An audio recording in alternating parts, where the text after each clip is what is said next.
So you've been sitting at your desk all day and your back is killing you, or maybe you've been studying for exams for hours and have a terrible neck ache. What are you to do? I'm Dr. Kim McDonald, physical therapist, and we all know that sitting for long periods of time is not good for us for a variety of reasons. However, most of us don't have a choice given our responsibilities and daily activities. When we sit for a long period of time, it puts a great deal of stress on the muscles that act as scaffolding or those that hold up our skeleton. The longer we sit, the harder those muscles have to work. Ensuring that your desk setup or your workstation setup is as optimal as possible can go a long way into reducing the stress over these muscles and subsequently the pain that they cause. So just how can you sit and still get your work done without having to take over-the-counter pain medication or just live with chronic stiffness and pain? Well, we're going to start at the feet and we're going to work up and we're going to make sure that you are working with the best setup possible. I think we all agree that good posture is important to prevent pain, but most of us do not pay very much attention to what our posture looks like, particularly when we are sitting and working. So we're going to start at the feet and go through the different areas that can make a huge difference in reducing stress over the neck and the back. Your feet should be flat on the floor to where you feel you can comfortably rest them without feeling as if you are dangling. And this is particularly true for those of us who are on the shorter side. Sitting with unsupported feet can cause a great deal of low back strain and fatigue of the core muscles which stabilize the spine. The longer you sit this way, the more strain that the spine has to endure. Your fix for this is if you have an adjustable chair, bring it down low enough until you feel your feet flat on the floor. If you do not have one, putting your feet up on a book, step, or footstool will do the job. Your knees should be parallel to the floor or slightly higher. For taller people sitting in a desk chair, even with the chair at the highest level, this can still cause you to feel like you are sitting in a hole. Sitting in too low of a chair can be a source of low back pain as it puts your hips in excessive flexion and tilts your pelvis in a way that strains the low back.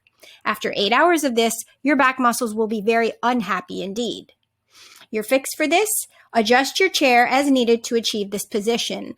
If you are taller and unable to get high enough with your chair height, you can sit on a cushion to raise you up. Your elbows should be at 90 degrees and should essentially form the shape of an L. This allows your shoulders and your wrists, when properly supported, to remain in a neutral position and reduce excessive bending, which can contribute to carpal tunnel syndrome. Your fix for this, adjusting your chair height to allow you to achieve the 90 degrees at your elbows, but keep in mind that this may affect your need for something under your feet if you are shorter.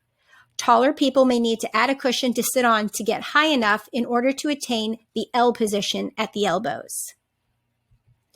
Now that you have your elbows at the right angle and your feet are supported, your wrist should be in a neutral position, which means the angle of your wrist should be in line with your forearm. You do not want the crease of your wrist to be too far above or too far below the end of your arm. This creates restriction at the carpal tunnel in the wrist, which in turn contributes to nerve compression and tingling of the fingers and hands.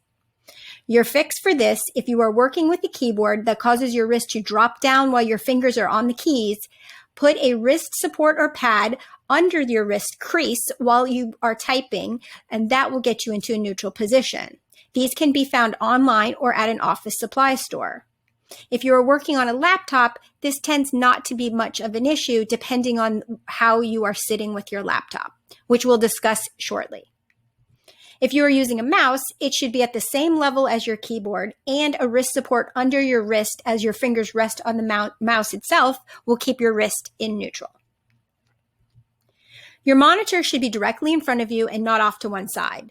Looking off to one side all day puts a tremendous amount of strain over your neck and will cause one side to become significantly tighter than the other. This can lead to neck pain and headaches, as well as issues with muscle strength imbalances over time.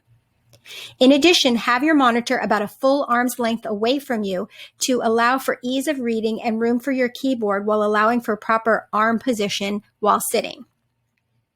Your fix for this, move your monitor directly in front of your position in the chair at an arm's length away from you. The top of the monitor should be at or just above your eye level. This will allow you to keep your head and neck in a neutral position and reduce the load over the front and back neck muscles.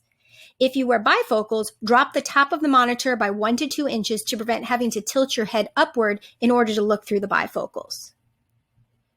For some final tips, once you have your chair height and position sorted out to allow for the above positions, you can also put a support cushion in the curve of your back.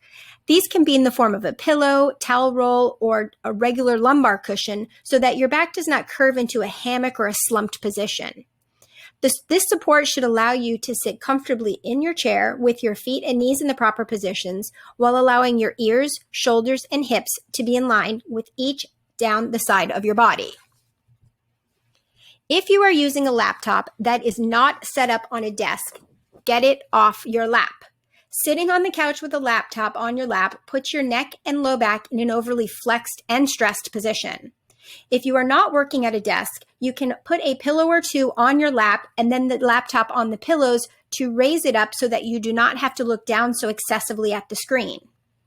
There are also lap desks that you can purchase that will get you in a better position and reduce the amount that you are required to look down. Keep in mind, the above recommended positions apply.